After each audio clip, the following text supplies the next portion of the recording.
Hi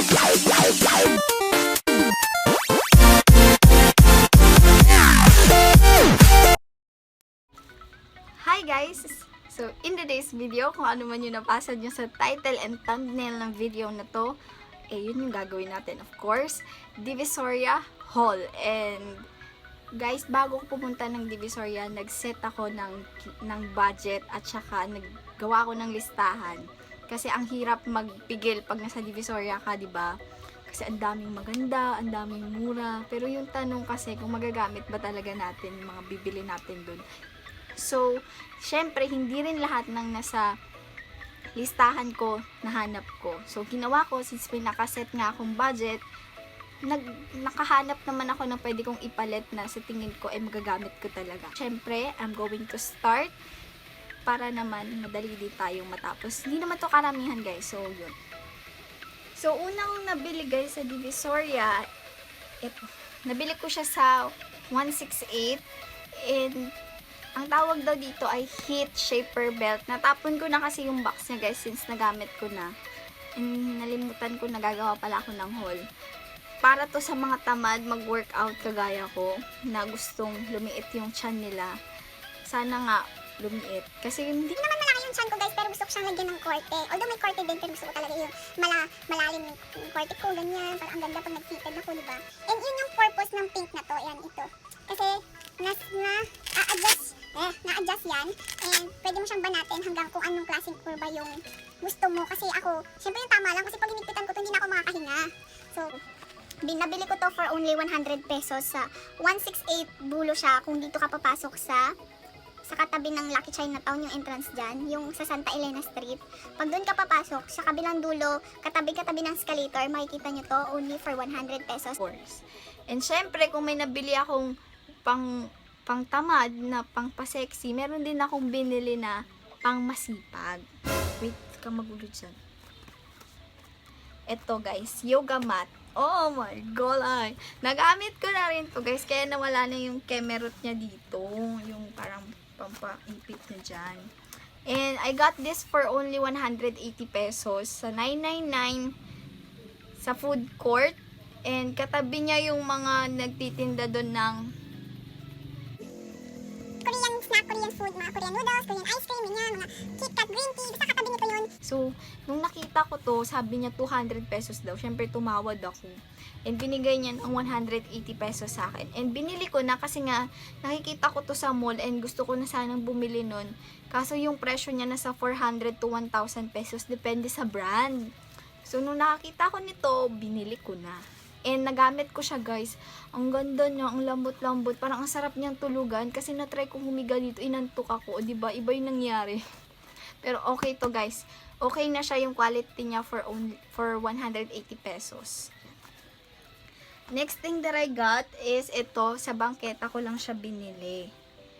And ito yung sinasabi ko, guys, na wala sa listahan ko. Pero ito na lang yung pinalit ko since ito magagamit ko talaga. And I got this, itong short. Para siyang dolphin short kasi ganyan yung sa gilid niya. Pero yung tela niya, alam niyo yung board short ng mga lalaki, yung ginagamit nila pang swimming. Parang ganun yung tela niya. And I got yung color na pastel blue tsaka pastel pink. Hindi ko alam bakit ganyan yung color niya sa camera, guys. Pero in person, pastel pink yung color niya. And I got this for, sabi ko na ba, 150 pesos dalawa. Kung dito kayo bumababa sa may rotonda ng Divisoria, syempre dire-diretso, kung yung papunta mismo sa street ng 168 tsaka Ilaya Street, makikita nyo to, yung nagtitinda lang to doon ng tawag nito, yung nagtitinda ng prutas. Nagtitinda rin siya sa likod niya ng ganito. May mga nakasabit. Eh, nakita ko. And Hollister pa yung peg niya, guys. O, diba? Pero, syempre, fake lang na Hollister to. Pero, yung tela niya kasi, tsaka yung color and design niya, hindi halatang fake. So, bumili na ako ng dalawa. And next thing that I got is pumunta ako ng 698. Hindi yan pwedeng mawala kapag pupunta ka ng Divisoria. 698. And una kong binili, Yan. Ilaw to di ba? Yan. Ilaw siya. Tapos, yun yan. Isasaksak mo siya. Pwede siyang isaksak sa adapter mo ng charger or sa power bank. Ilaw siya. And naisip ko, guys, kaya ako actually, guys, wala to sa listahan ko. Bumili lang ako since 12 pesos lang naman siya. Pasok pa rin sa budget. Feeling ko okay siyang ilaw sa bawat gilid ko. Pag nag-film, parang malaking tulong din siya. So, yan. Bumili ako ng dalawa.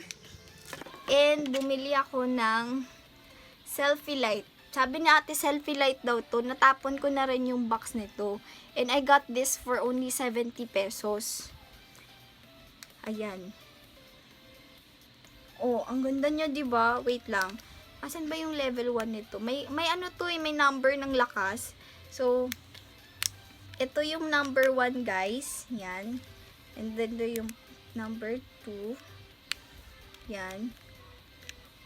And ito yung number 3. Ayan. O, di ba? Ang lakas niya. Siguro pang madilim, maganda to pang ilaw. Try nga natin. Like, yan. What do you think, guys? Mas maganda ba yung ilaw natin yan? Ang kinaayaw ko lang dito, guys, kasi ito, ganito siya. And since yung iPhone 7, wala nang butas na ganito. Hindi ko alam saan ko siya ikakabit pag nag-selfie ako. Pero sige, okay lang. Hawakan ko na lang, di ba? Kaya nga binigyan tayo ng dalawang kamay, di ba? So, yan. Lagay natin siya dito. Bumalik kami ng 999 para lang hanapin ito. Ito, guys. Itong multi-purpose na 3-in-1 siya. Rechargeable daw ite. And bumili ako nito sa 999. And I got this for 230 pesos sa ground floor ng 999 Pasilio J. Oh, Pasilio J. 250 talaga to, guys. Tumawad lang ako. And binigay ni ating Chinese ng 230 pesos. And meron siyang electric fan. Mahangin siya, oh. Diba? Yan yung number 1 and number 2. Tapos, sa ilaw, meron siyang ilaw dito sa gilid. And may ilaw siya dito. Matry na. Uy, guys, ang dami ko ng ilaw sa harapan ko, promise. Oh, ang ganda, diba? Kaya ako bumili nito. Kasi, ito yung ginagamit ko sa ngayon, oh. Papakita ko, guys. Ito. And guys, binili to ng tatay ko, hindi talaga sa akin. Binili niya to para pag nag-brown out, may ilaw kami. Kaya lang, naisip ko, pwede to pang film. So, hinihiram ko siya kung wala namang brown out. Ito, pero ito kasi, nagustuhan ko siya. Kasi, tinataas nga siya. And, pwedeng ilagay dito yung camera mo. And, di ba hindi ko na problema yung init. Kasi, minsan guys, nag-electric fan ako. And, naririnig siya sa video. So, ito, okay na to. At least, 230 pesos. May ilaw na ako. Hindi pa ako nainitan pag nagme-makeup ako. Ito, guys. Binili ko siya sa 999. Pasilio P. Anong floor ba yun? Second floor. Sa may extension nila. Actually, guys, lahat doon, puro, yung bilihan na yun, puro lang siya cases. Ito, tawag daw dito, 360 protector case. Yan. Kasi ganitong color din yung iPhone ko. So, ito, ganitong color na lang din binili ko. Gusto ko nga sana yung walang butas. Kaya lang wala sila nun. So,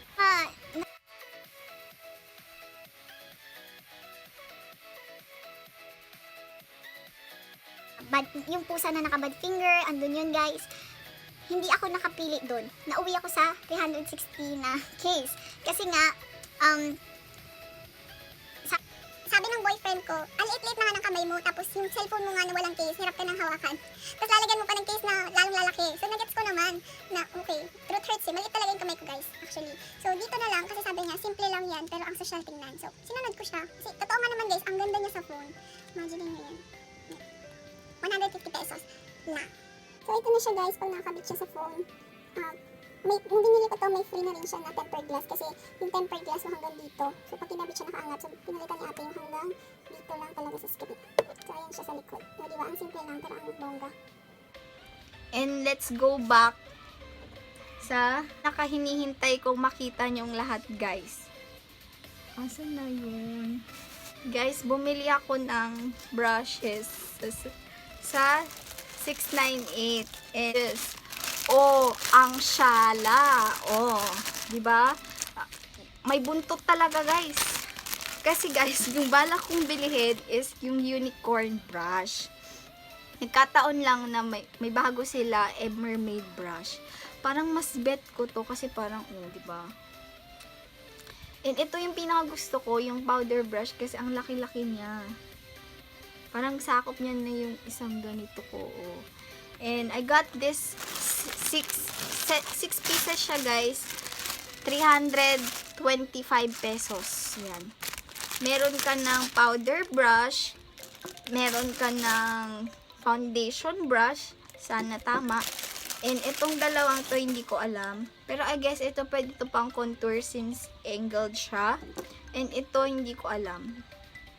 Hindi ako marunong sa ganito. Kasi ako, kung ano lang komportableng brush para sa akin, yun yung ginagamit ko. And feeling ko okay to sa akin pang highlight since medyo, alam niyo yun, manipis siyang ganyan. And parang okay siya dito. And dalawang ay pang eye makeup. And syempre, pag bumili ka ng brush, bibili ka ng wait lang, isara natin para ganda. May surprise. Bumili ako nito, guys. Pag bumili ka ng brush, bibili ka ng acrylic brush stand. So guys, binili ko to sa 698 for 390 pesos. Actually guys, may mas malaki pa dito. Mas malapad konti, tsaka mas mataas. And presyo niya parang 540 ata. Kaso dito na lang ako kasi nga sakto yung height ng mga brush ko dito. And ang ganda. Parang hindi siya mukhang galing Divisoria. Oh. Tsaka sa 698 kayo bumili, guys, kasi nakita ko to sa 999, binibenta nila for 500 pesos. Same na same. So ayan. So pag bumili ka ng brush stand, kailangan bibili ka ng beads. So bumili ako ng pearl na beads sa ito ay 70 pesos and bumili din ako ng black. O ayan, bumili ako ng black tsaka pink. And then binili ko to, guys, sa Tabora Street. Kung hindi nyo alam yung Tabora Street, pumunta muna kayo ng Ilaya Street. And then, syempre, di ba may mga bilihan ng tela sa loob? Pasok kayo doon, tagos kayo sa kabila. And then, kung sa Tabora Street na kayo, nasa gitna kayo ng kalsada, tumingin kayo sa taas. Yan, tumingin kayo konti sa taas. Makikita nyo yung malaking sign ng Good Morning Shop. actually, guys, binili ko nga pala to sa Good Morning Shop. Yan, mabibili nyo to doon. 70 pesos isa. Ang dami na per pack. So, gusto ko siyang itry. Try natin, guys, ha. Ilalagay ko siya ngayon dito. Try lang natin kung ano magiging itsura. Wait lang, guys, ayusin ko lang. Mas na-excite ako. Kasi, first time ko magkaroon ng ganito. Nasaan na inalaglag? Siyempre, guys, pag nailagay nyo na siyang ganyan. Oh, ang ganda. Gusto ko